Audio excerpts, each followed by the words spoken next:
This is Geometry 4.2b. We're talking about rigid motion and congruence. This is our second day. So here we have a congruent statement. Triangle ALX is congruent to triangle GIW, and we're going to list some corresponding parts. So notice how this says LX with the bar across, that's our segment LX, is congruent. When we use congruent symbols, we're talking about answers with letters. Sometimes it's difficult to identify it looking at the picture, but it's very easy to identify it looking at the congruent statement. So LX is the last two letters, IW is the last two letters. So we're going to use segment IW. You really don't even have to look at the picture. Angle A. You could look angle A here and probably guess that it's going to match up with this one over there. But if you look at your congruent statement, first letter goes with first letter. End of story. Angle G. Notice that this says congruent, so I know I'm going to be working with a letter, not a number. This is equal sign.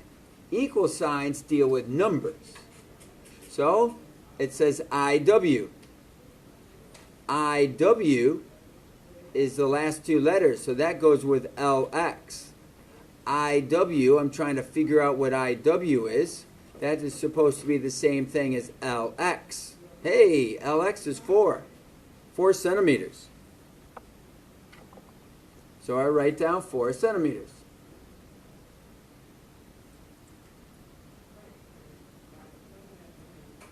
Here's a congruent statement. This says triangle LAX. This says triangle ALX. So they changed the order of the first triangle. They put the middle letter first and the first letter in the middle. So I have to switch my order. So it's triangle IGW.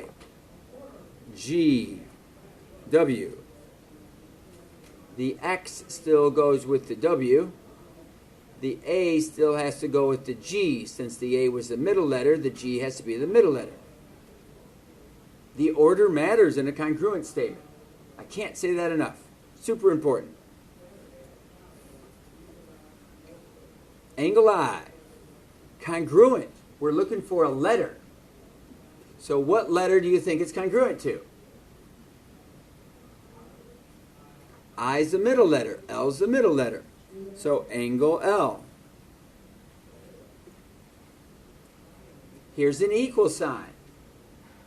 Equal sign is looking for a number.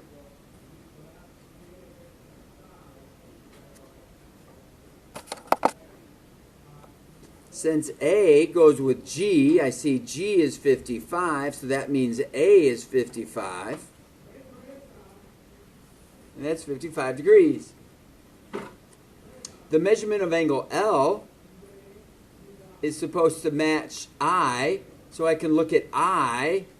Uh-oh, I don't have a measurement here. How am I supposed to know what L is? If L is the same as I look at I and I don't see what I is. Any suggestions on what we're supposed to do?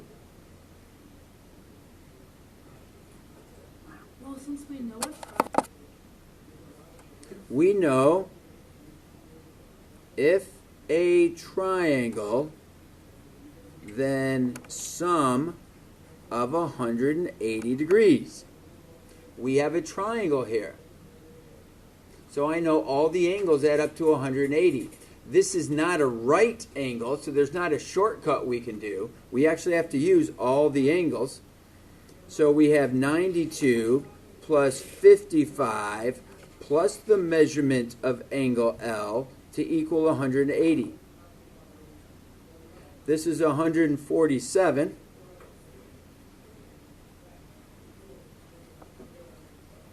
We subtract 147.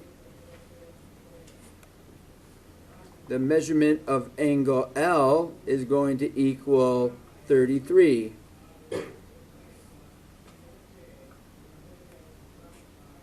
And there we calculated it out.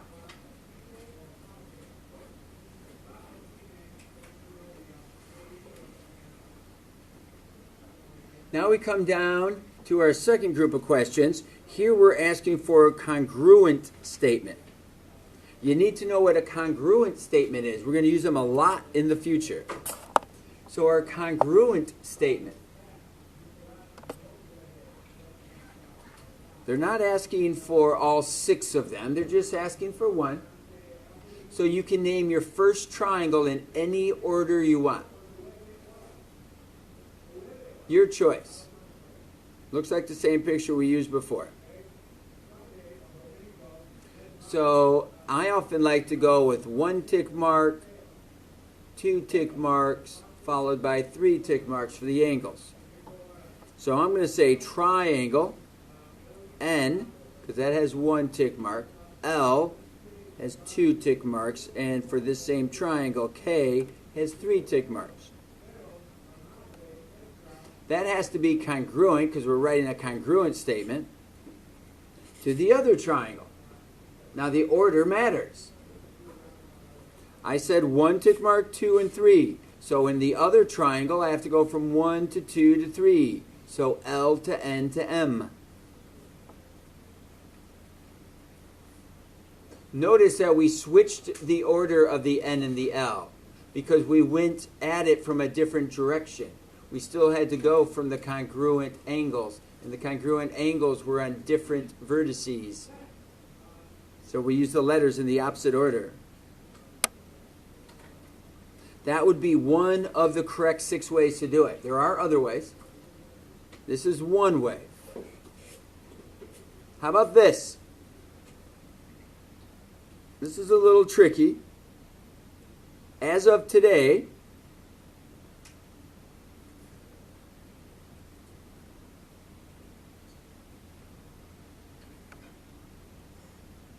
okay, as of today, we're going to learn other methods later, but as of today, to prove triangles congruent, we need to know that the corresponding parts are congruent. We only know some of the corresponding parts.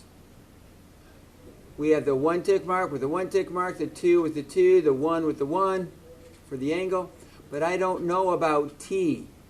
As of today, I don't know if T matches Y or not. Our definition of congruent polygons are the corresponding angles match the corresponding angles in the 2 shapes. The corresponding sides match the corresponding sides in the shapes, but we don't have that information. You can't just mark them for fun.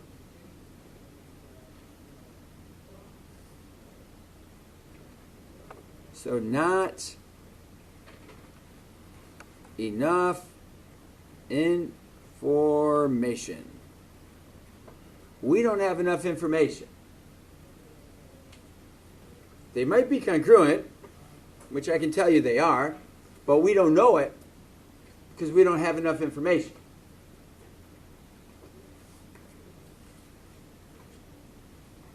Looking at our last set.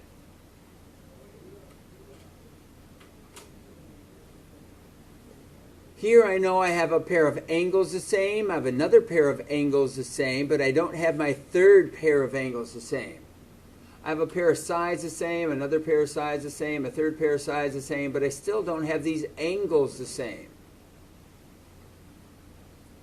Is there a reason why those angles have to be the same? If vertical angles, then congruent angles. Those angles have to be the same because they are congruent They are vertical angles, which makes them congruent every single time. Anytime you have an X, you're going to have vertical angles being formed. And vertical angles are always congruent.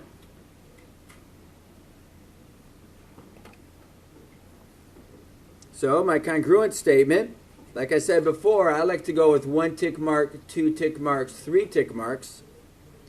Triangle DGE is congruent to triangle 1, 2, 3. So HFE. Notice that E is in two different, they're at the same vertex for that congruent angles, so they're going to both be E's in the picture. But the D and the H are in two different spots, so they have two different letters. But the E's share, so that's why the same letters in both.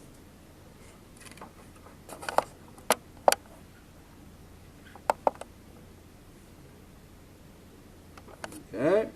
Here, looking at the picture, we don't have enough information to say the triangle or these quadrilaterals, these polygons are congruent. They don't tell us in the picture that they're congruent. We have parts congruent, like the 90 and the 90, they have to be the same. That's the only thing I know for sure. But here they give us what's called a congruent statement. That tells me that these two shapes are congruent. And that tells me what parts are congruent. So if I'm going to solve for the value of x, I first have to find where the x is, which is angle G.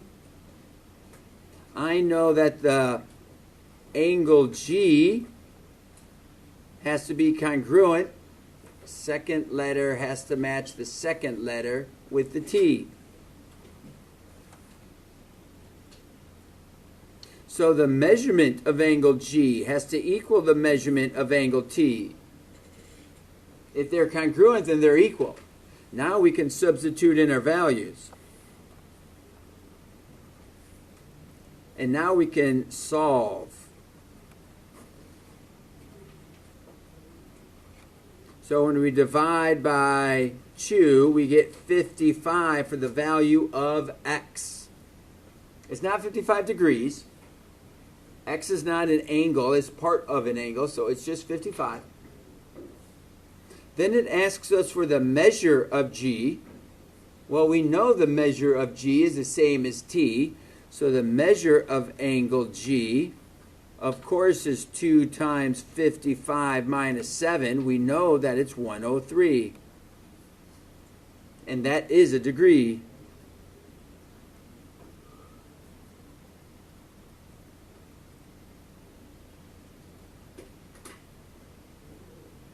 Find the value of the variable. First, you got to find the variable.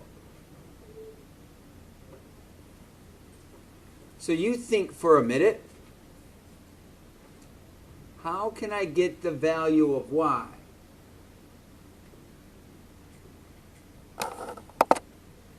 So when we look at this, there's a couple different things we know for sure. We know the triangles are congruent. So we can try to find parts that are congruent. We have one tick mark. This has to match the other tick mark. The A has to match the D. We know that. So this is 65. I notice that this is a right triangle. The acute angles of a right triangle are complementary. We know that. So we can use the 65 plus the y equals 90 degrees. We don't have to use the 180 rule. You could. I assume most of you would. 3 angles add up to 180. Subtract 90 gets 90. Now we're right back to here. So I'm saving you steps. If you know this rule, I've saved you a step. Minus the 65. Y is going to be 25. and that's going to be a degree.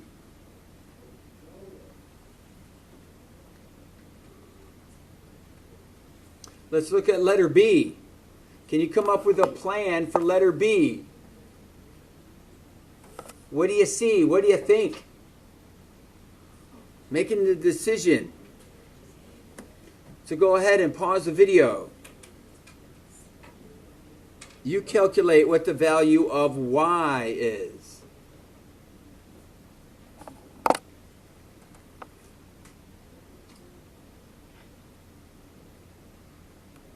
If a triangle, then sum of 180. The sum is the interior angles. The interior angles add up to 180 degrees. I'm trying to make my if-then statement as small as possible. So if we have a triangle, I know that its interior angles will add up to, can't just say are 90, but say add up to, has a sum of 180. One tick mark has a 45 marker on it, so I know this tick mark has to have a 45 on it. Since I have my triangle, I can say 65 plus 45 plus my y value has to add up to 180. This is 110. Subtract my 110. And I get 70 degrees. Notice how this one used the 180 rule, and this one over here only used the 90 rule.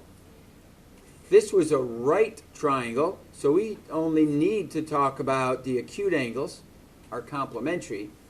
This was not a right triangle, so we can't use that 90 rule. We have to use the entire 180. Okay, what about this last one? Go ahead and pause the video. You try to figure out what the value of y is. For letter C, we see that the 3 tick mark is 20 degrees. So the 3 tick mark has to be 20 degrees. Now I have a triangle. I know that if I have a triangle, then the sum has to be 180. So 2y plus my 2 plus the 120 plus the third angle, which is 20, that's 3 angles, adds up to 180. I don't need the parentheses. That's one angle. Then I collect my like terms. 120 plus 20 is 140 plus 2 is 142. So we subtract that across. 2y equals 38. Divide by 2, and I get 19. So y has to be 19 degrees.